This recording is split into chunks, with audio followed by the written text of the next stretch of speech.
ప్రభుత్వంతో group of ministers తో మన యూనియన్ లీడర్లు చర్చలు జరిపారు. రాష్ట్ర ప్రధాన కార్యదర్శి ఆనాటి ప్రభుత్వంలో ఉన్న మంత్రులతో చర్చలు జరిపారు.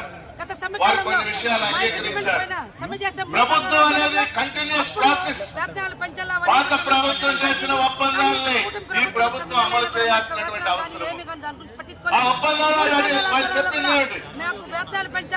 జనవరిలో ఈ ఒప్పందం జరిగింది. 2024 జనవరిలో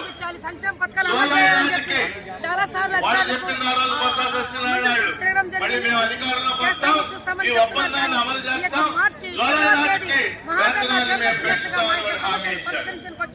అలాగే గ్రాట్యుటీ 1,20,000 అలాగే 60,000 ఇస్తామని కూడా ఆ రోజు ఒప్పుకున్నారు.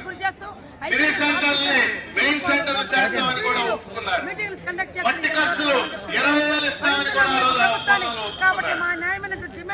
ప్రభుత్వం మారింది. ప్రజల ఎన్నికల్లో ప్రభుత్వాన్ని మార్చారు.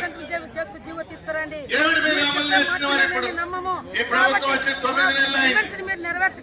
గౌరవ వేతనం పెంచడానికి మా దగ్గర ఎలాంటి ప్రతిపాదనలు లేవని చెప్పేసి